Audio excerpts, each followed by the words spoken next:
Hey everybody, welcome back to Lapsed Comic Fan. I'm Steve, and today we are talking Silver Surfer Rebirth #1 and #2.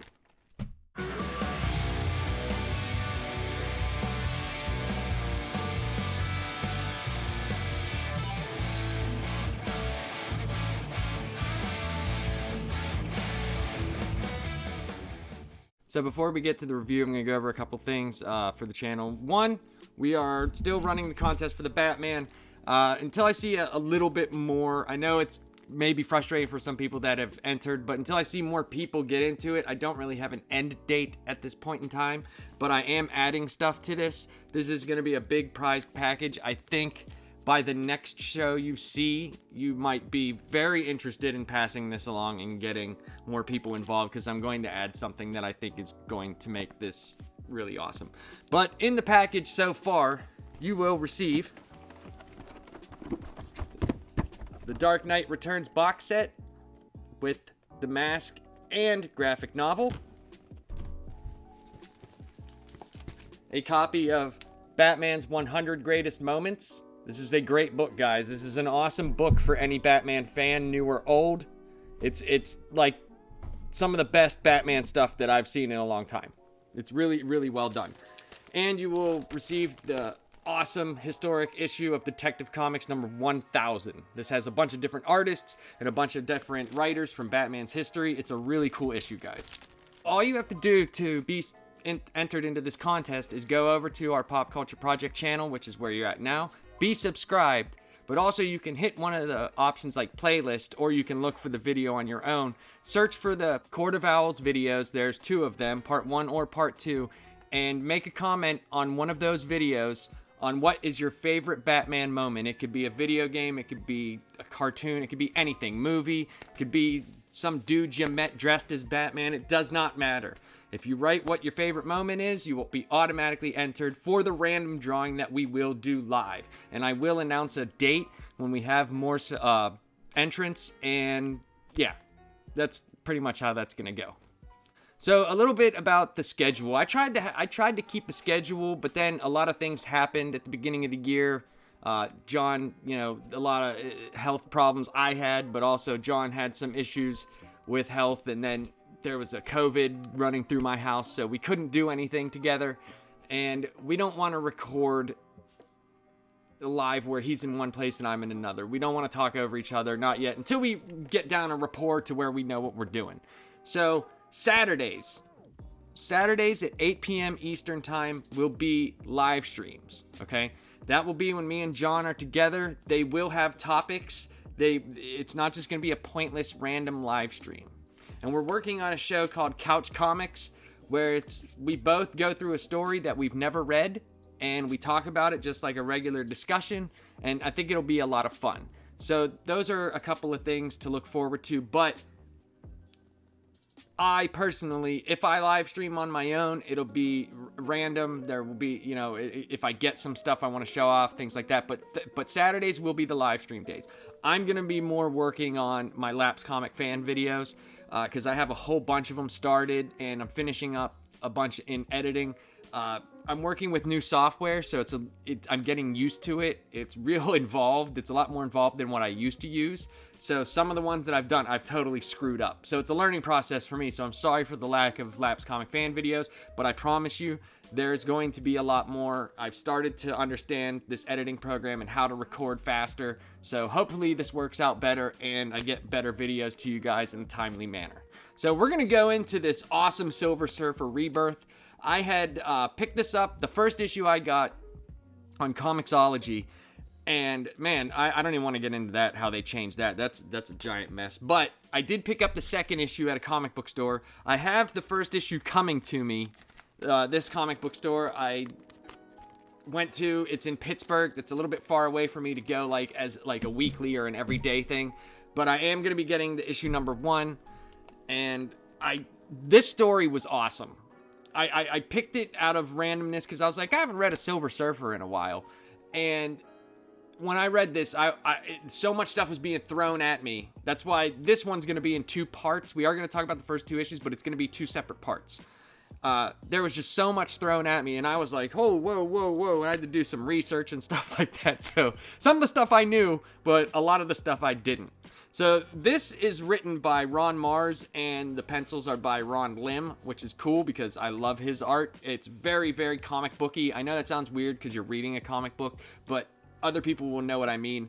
There's like different types of styles when you get into comic books. Some guys like to do realism, and some guys like to do, very cartoony, but this is straight comic book art, and I love it. And every page of this was great. So we're going to get right into that review now.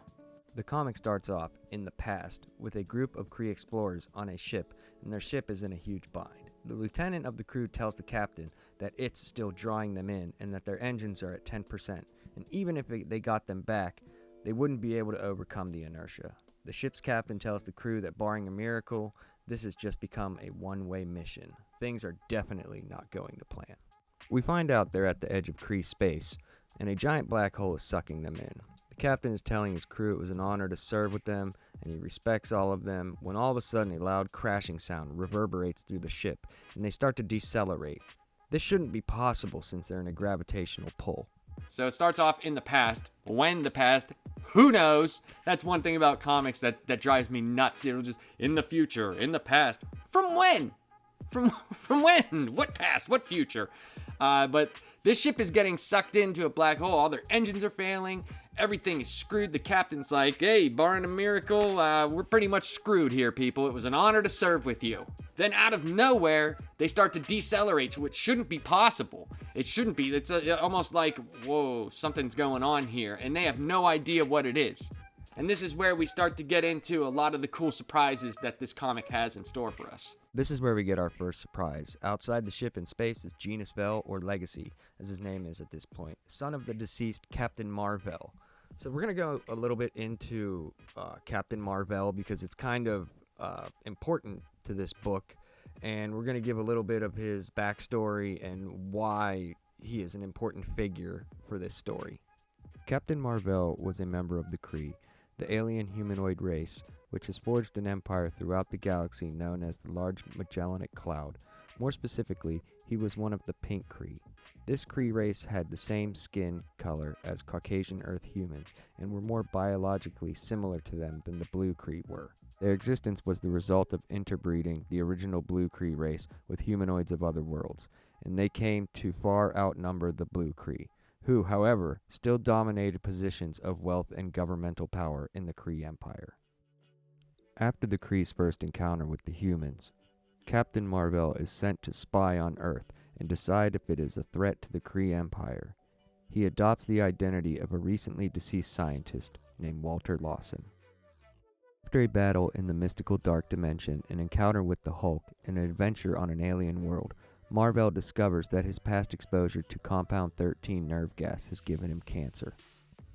Compounding the problem are Mar-Vell's negabands, which keep the cancer at bay but also cause it to resist all known forms of treatment, and lack of access to the Kree Empire's medical experts, since the Kree consider Mar-Vell a traitor.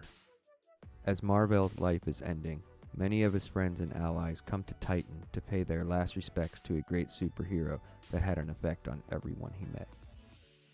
Now that we went over a little bit of Mar-Vell's history, let's get back to the story at hand. The crew run a scan on him and see that he has inherited a lot of his father's powers and wields the negabands. The millennia-old negabands were powerful relics of the Kree Empire, transforming mental energy into physical energy. The negabands are able to grant the wearer fabulous powers. The captain says he served with Mar-Vell and wonders if his son is capable of actually doing this.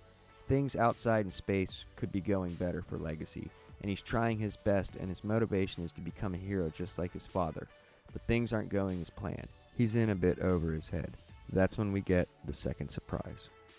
Out of nowhere, the Silver Surfer appears, and at this point in time, I was like, yes, this is awesome. And he's there to help Legacy with his dilemma. Surfer has Legacy back off and frees the ship with his power cosmic. Okay, so that's a lot of information that we get. So Legacy, or Mar-Vell, is out there, and he's trying to be a superhero. And this is Captain Mar-Vell, the original Captain Mar-Vell's son. And it's probably hard for him, living up to a standard, or a standard that he thinks he needs to exceed. So I wanted to give a little bit of backstory on Captain Mar-Vell, because it is pertinent to this story going forward. There is some stuff going forward that you'll need to know. And he's out there trying so hard, but just like the ship, he's pretty much in a predicament where this is overpowering him, and he can't get them out of the bind that they're in, and he's also in a bind, because if that ship goes, he might also go too.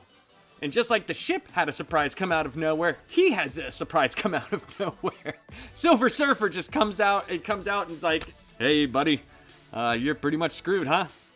Well, I'll help you with that." And I love the way the Silver Surfer talks. "These things are not hard for the Silver Surfer. I will use my power cosmic." You know, he's very superhero-y. Norrin Rad. What a name. He is very rad, though.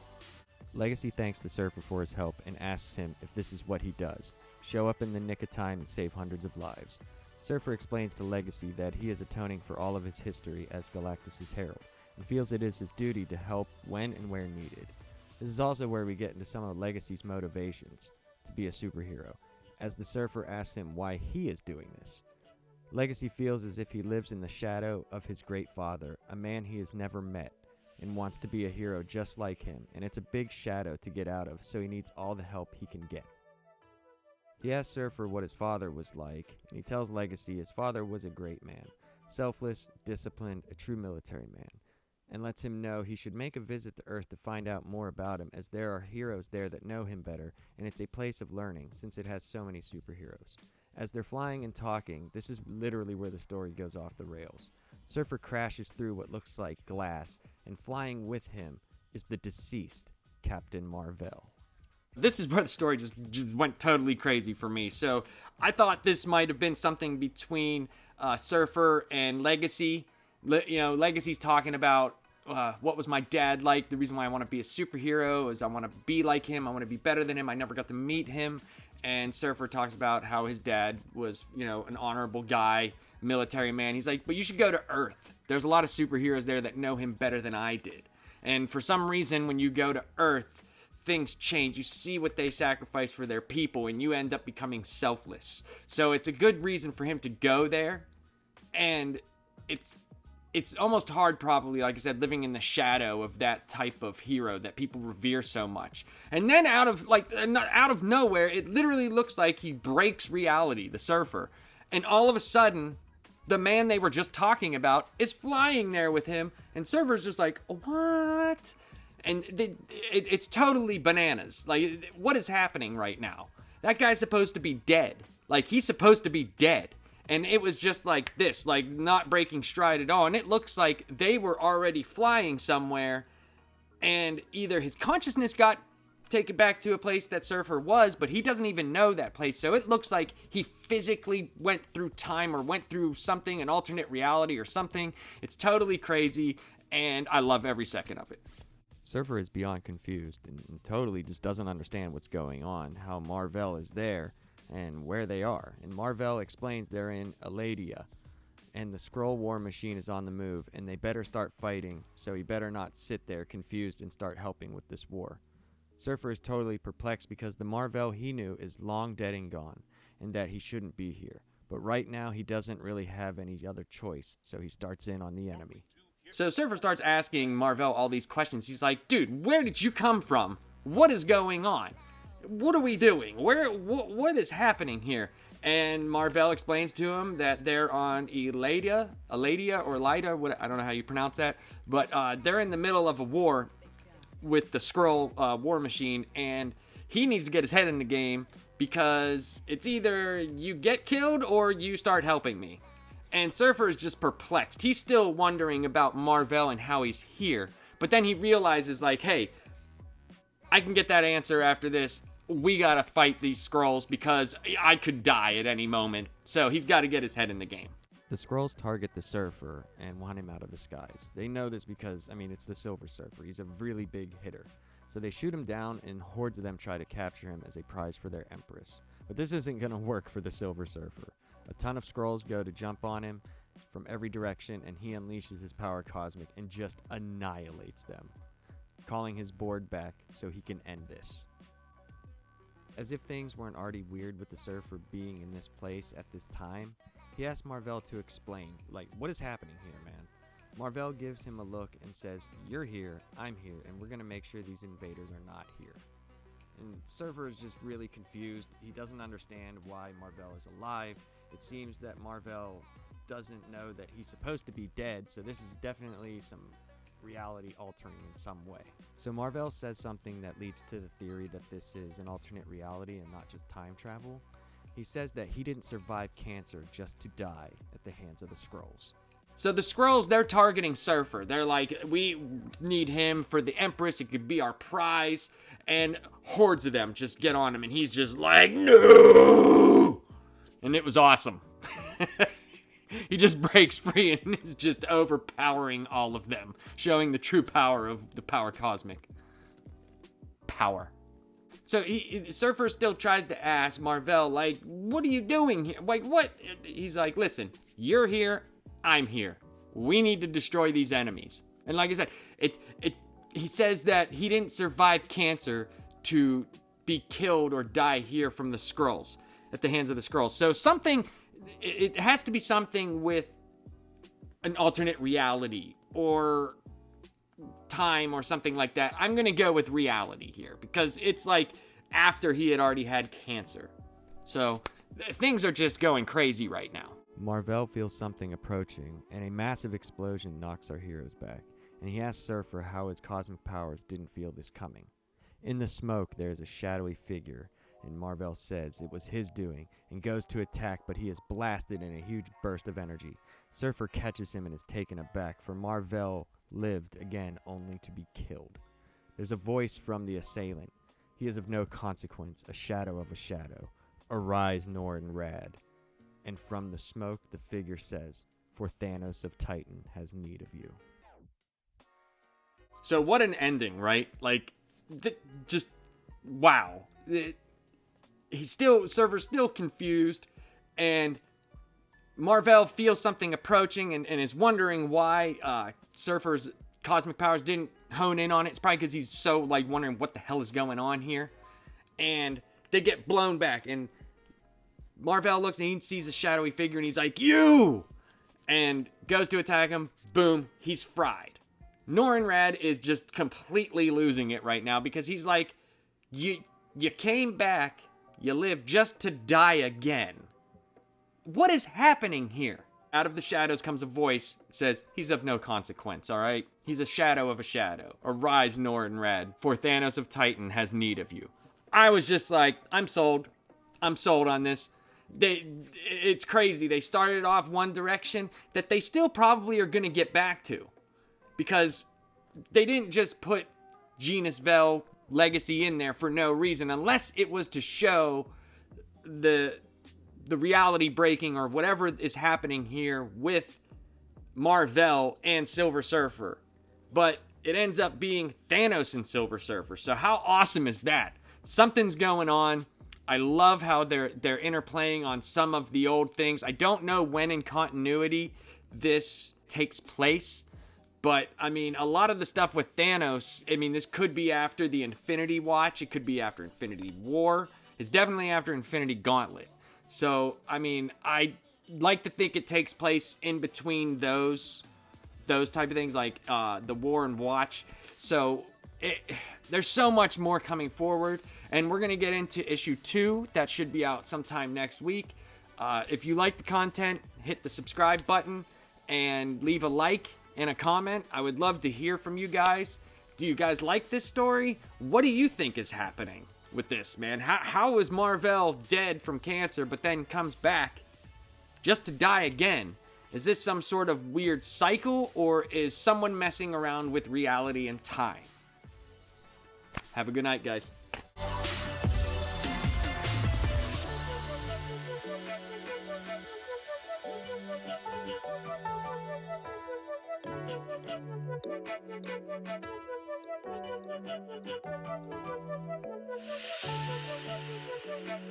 Thank you.